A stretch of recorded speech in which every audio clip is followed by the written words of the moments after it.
Boa tarde para você, para os nossos ouvintes. São dados negativos. Na verdade, não são dados que mostram o analfabetismo caindo no Brasil.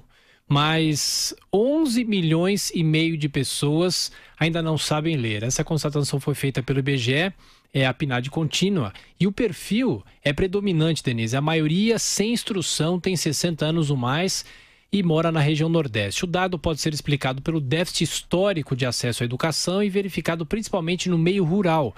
Os indicadores levantam dúvidas sobre a eficácia dos programas voltados para a alfabetização dos adultos. O número de pessoas frequentando aulas recuou de 153 mil em 2016 para 118 mil no ano passado, é muito pouco. O professor da Fundação Escola de Sociologia e Política de São Paulo, professor Paulo Silvino, considera o recuo nos números insignificante. Educação é um problema histórico e ao mesmo tempo estrutural e, portanto, ele não é de hoje e, lamentavelmente, nem sempre parece estar pela mirada aí dos nossos governos. Então, por isso que eu acho que precisamos mesmo pensar de que modo essas políticas educacionais têm contribuído de fato para reduzir esses números, já que essa redução apresentada hoje, na minha leitura, são absolutamente pequenas, né? Paulo Silvino, da Fundação Escola de Sociologia e Política de São Paulo, ressalta que uma massa de brasileiros ainda está excluída do processo. O professor titular da Faculdade de Educação da USP, Ulisses Araújo, aponta que as estatísticas de analfabetismo são muito mais altas do que as apontadas pelo IBGE. O IBGE não está ainda considerando o que se chama de analfabetismo funcional.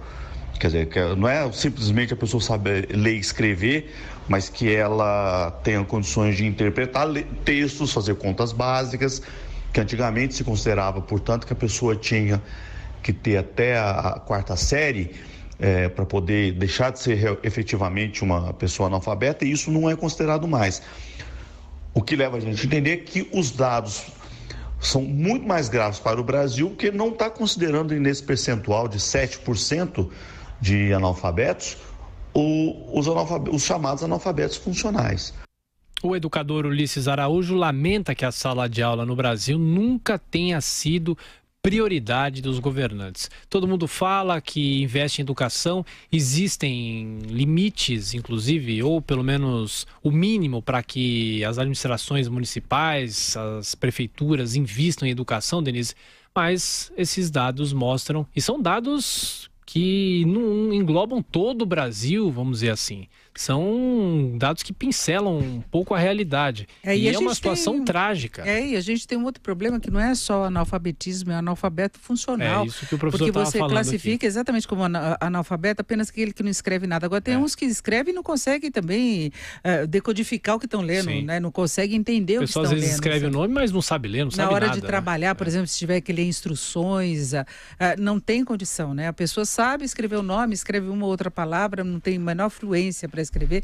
É um problema seríssimo, não é só acesso à escola, é acesso a uma escola de qualidade, que garanta uma formação. E aí a gente tem todos os outros problemas que vão bem além do alfabetismo, é a formação nas várias áreas mesmo.